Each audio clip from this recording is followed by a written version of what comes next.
Wingy Boxing, IFL TV, in association with MTK Global.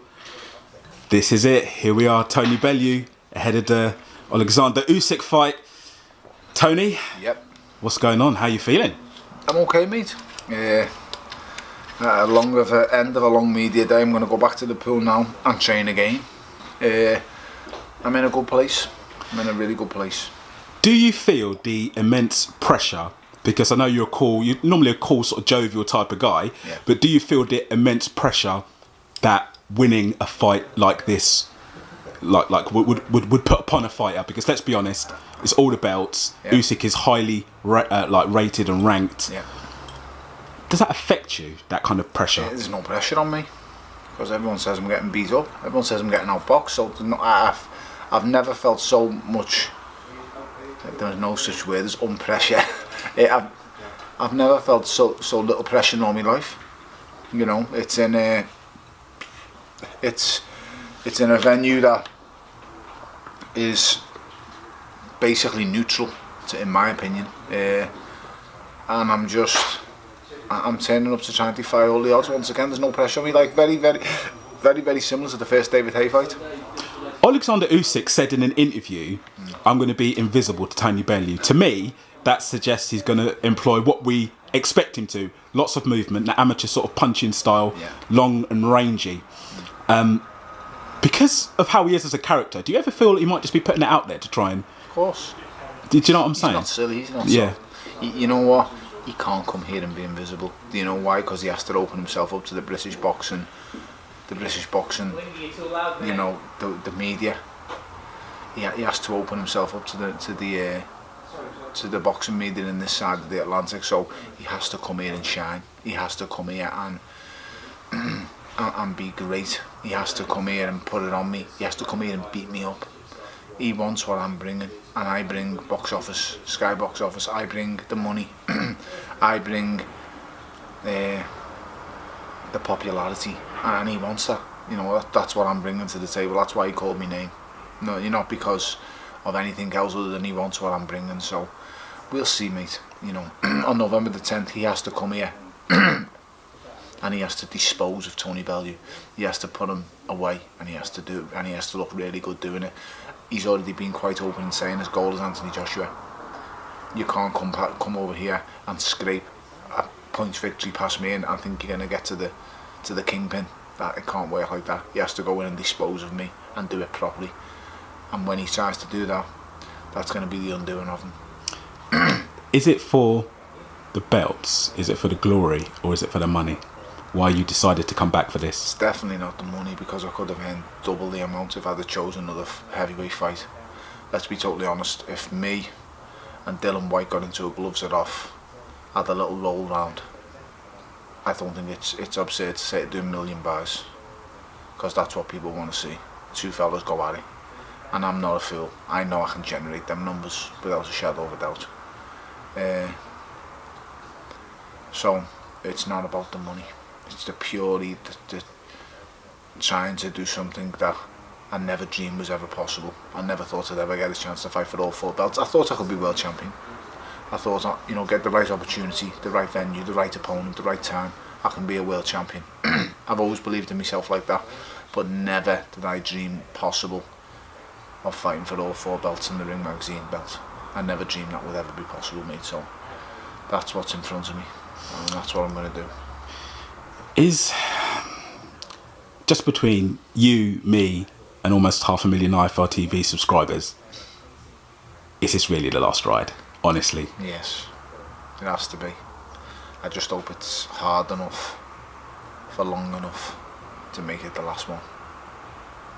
And that's my greatest fear. If this ends in 2 rounds, I'm going to be the most gutted man in that whole arena.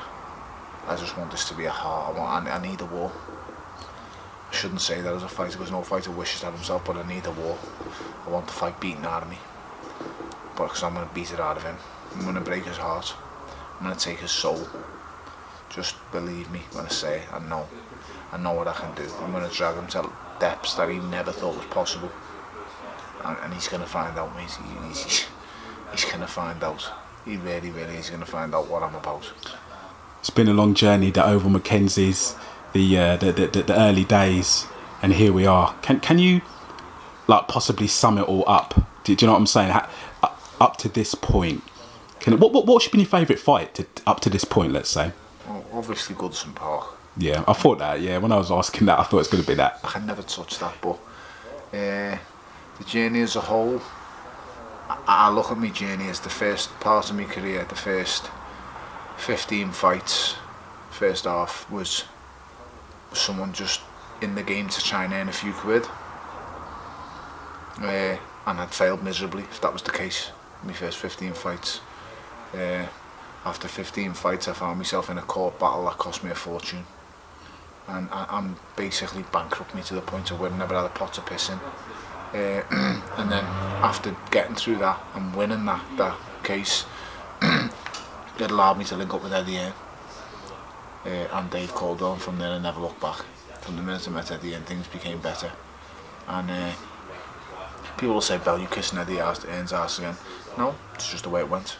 And listen, it hasn't always been perfect between me and Eddie. Me and Eddie have had some right ding-dongs, some right few words on the phone over the years. Listen, I'm worth this, I'm not getting it, I want this, I want that. That's business. But hand on heart, I can say, when there's trust there, you can get through anything. And I trust him 100%. Was it Goodison Park when you blanked him in the ring? No. What fight was that again? I forgot. Haye won. Haye won, that's right. I didn't mean to. What was that about? It was nothing on his part that he'd done. It was nothing. He was brilliant to me in the first Haye fight. He'd done everything by the book. He'd done everything for me, and he was brilliant. He fought my case to the end. He didn't necessarily think I was going to win the Haye fight, but I told him to make it. I told him I would. Don't worry about it, I'm going to win. And he was like, sure and okay, Tom. I'll go with you on this one. Okay, yeah. Because he knew what was at stake. He knew I was going to financially, make my career work financially, and that was a big part. But I knew I was going to beat him. Never a doubt in my mind in both fights. But like I said before, and I'll say again, I've always looked up to David Haye. I've always admired him. He's always been someone I've looked up to in the boxing game for the way he's done, for the things he's done and the way he's done them. And upon beating him in that first fight in the manner I beat him, I felt sorry for him. Feel sorry for him the wrong way. I was compassionate towards him. And I didn't never want to hurt David Haye. I never want to see him get hurt, but I dealt with the hand I was given, and I dealt with him. In the rematch, it was so much more swift and vicious and precise, and it was like that because there was no injury. That's why the rematch went the way it went. And it's funny when I look back now and people laugh at me and they say, before that first David Haye fight, I wasn't even bigger outside than I am going in against Alexander Usyk, just to win. People feared for me, genuinely feared for me health going into that first David Haye fight. In the rematch, people still didn't give me a chance. Everything I said before both fights came true. I said I was going to retire David Haye. I said, David, don't worry, when you lose the first fight, I'll give you a rematch. I said it in the final press conference, and they laughed at me. All the media laughed at me, and he laughed at me too. And it's genuine, his laughter was genuine at the time, because he didn't even have a rematch clause in place. So that means it shows you how genuine he was when he didn't think there was any chance in a million years Tony Bellew could beat him. And then I gave him the rematch that I promised him. But I dealt with him exactly in the rematch how I should have dealt with him in the first fight.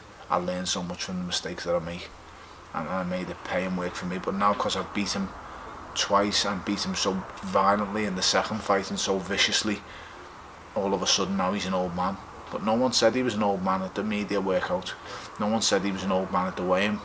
No one said he was an old man at the final press conference. What people said is, David Haye's got his head on this one. He's not underestimating Tony Bellew this time. He's going to blow Tony Bellew away. And then, because I deal with him the way I dealt with him, all of a sudden he's an old man now. I asked David yesterday, I interviewed him, I said, what are your thoughts reflecting on the second Tony Bellew fight? Just thinking, whether he might mention anything, you know what people are like. Yeah. And he said, I just think he just hit too hard for me and I couldn't take it. That's what he said. So I give him so much respect. Like I say, I'll always he said, yeah. I'll always look up to David. I'll always look up to him. He's a better fighter than me. And I say that with all due respect, he is a better fighter than me. He would beat more fighters than I would, but it's just our styles don't gel for him on the good side. Yeah, that's what you're saying. You know what I'm saying? It's styles people don't understand boxing the proper way. There's a reason why fighters who are far lesser beat other fighters. You look at fighters like Vernon Forrest defeating Shane Mosley. How do these fighters do it? It's styles, it's make fights, and that's what boxing is down to. Take away a man's attributes, take away what makes him so great. You take them things away, and he's just the same as you, 2 arms, 2 legs. And David had to find it out. But like I say, he's a better fighter than me. David Haye will probably go down as one. He is one of the greatest fighters this country's ever produced. He's brilliant at what he does, and I was honoured to share a ring with him, and I thanked him, and I still thank him even now for securing, you know, my family's future financially going forward, because until the David Haye fight, mate, I weren't financially secure. Believe that. I was not financially secure. I'd done well. I'd bought my house. I'd bought another couple of houses, little small terraced houses, but I was never at the level I'm at now. And a massive part of that is down to David Haye, so I thank him, and I'll always be in his... I wouldn't say gratitude, because I repaid that by giving him the rematch when I didn't have to, but I will always be thankful towards him, and I will always admire him, mate. He's a brilliant fighter, and he's a good fella. It would be criminal if I didn't ask you finally. Yeah. Rocky from Stocky against Saul Canelo Alvarez. It's a tough ask. Mate, it's a mountain. I try not to get my patriotism or whatnot get in the way. It is a very tough ask. Technically, if he was sort of in the corner of Rocky, what would you sort of suggest to him going into the first few rounds? You have to make your size pay. In all honesty, that's his greatest asset in this fight, and it's his only advantage, because everywhere else he's at a disadvantage in terms of boxing ability, in terms of speed. He's at a disadvantage in this fight.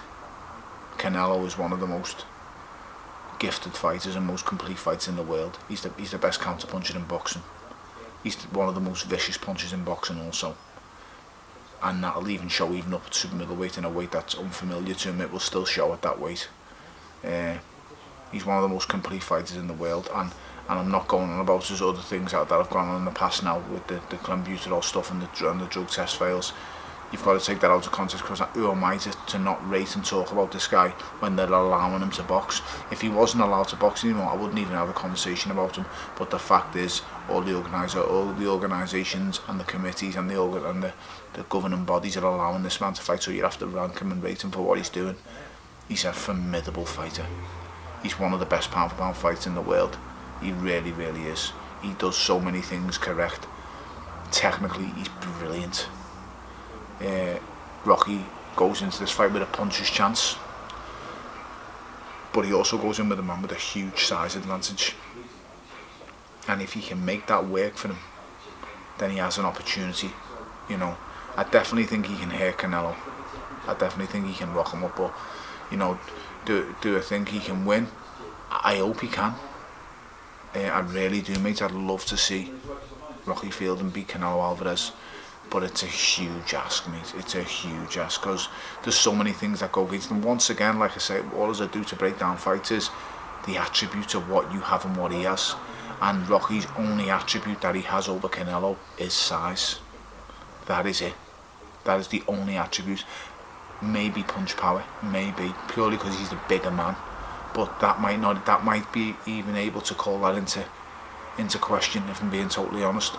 So as much as I love Rocky, as much as I'm praying he does it, and I'm going to be there screaming him on, supporting him, it's a big ask, mate. It's tough, isn't it? Of course it's tough. Pound for pound, Canelo, this man took the kitchen sink off Golovkin and more, and he took it. It didn't even put a dent in him. So to see where he is, you know, it's like I say, it pisses me off about people. He's prospered from cheating, but what can you do? If the boxing boards aren't going to ban him, I have to sit here and talk about him and rank him. It's not my goal. I can give you my personal view on it, yeah. But my personal view doesn't count for shit when they don't do nothing about it.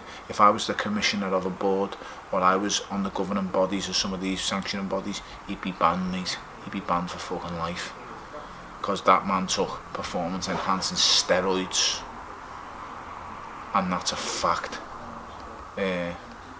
When you're talking about people are going to go, you've got one rule for Billy Joe, one rule for... No, I haven't, because Billy Joe didn't inject performance enhancing steroids.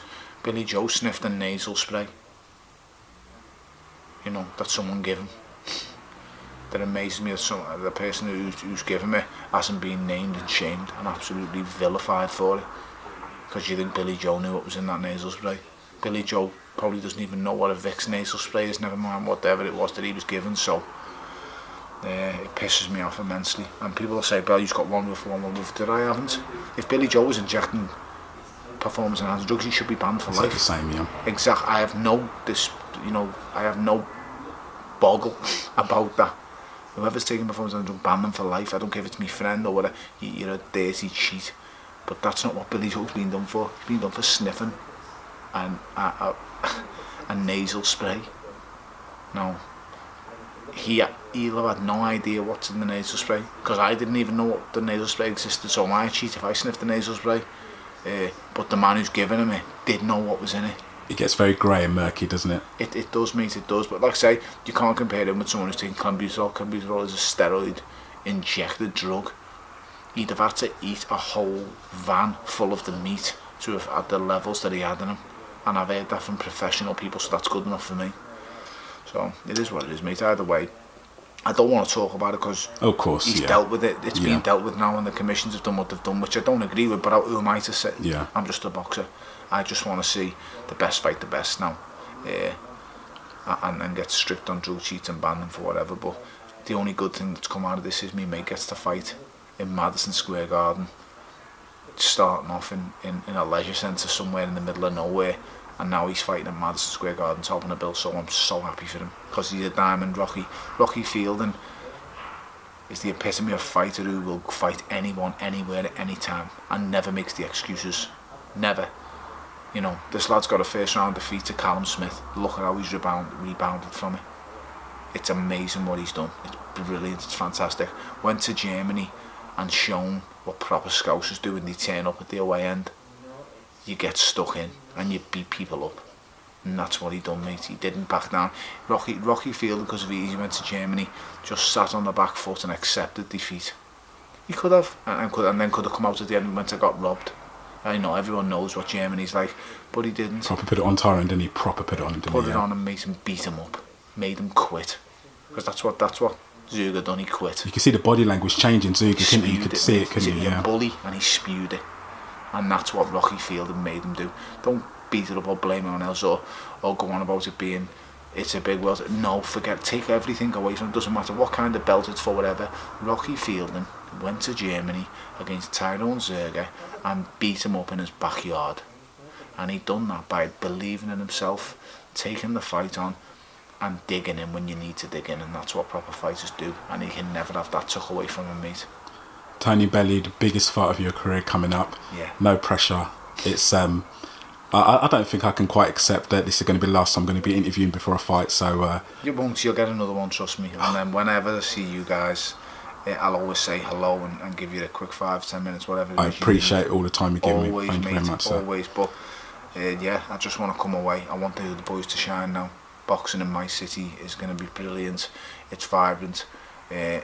Callum Smith's going to be fighting at Anfield next year. I can't wait to see it. It'll be fantastic.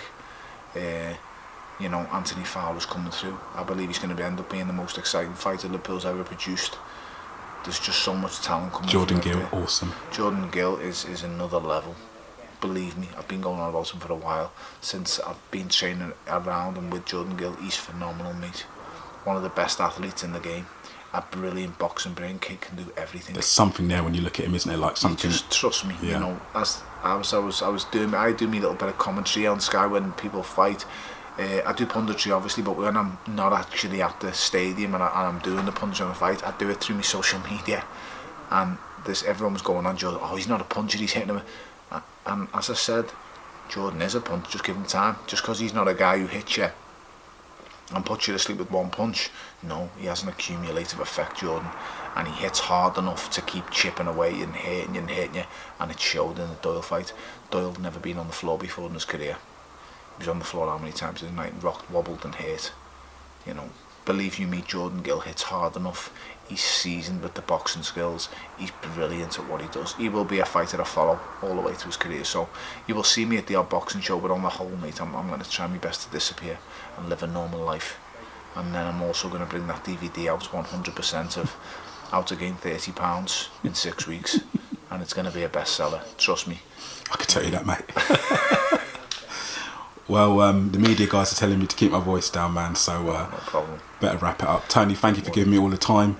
Best of luck in the fight, and let's see history. Let's see what we can do. Fingers crossed, and thank you very much for all the support. I Film London, IFL TV. That's You're right. going to emote you're not out now. IFL TV, thank you for your support throughout my career. It's been absolutely brilliant.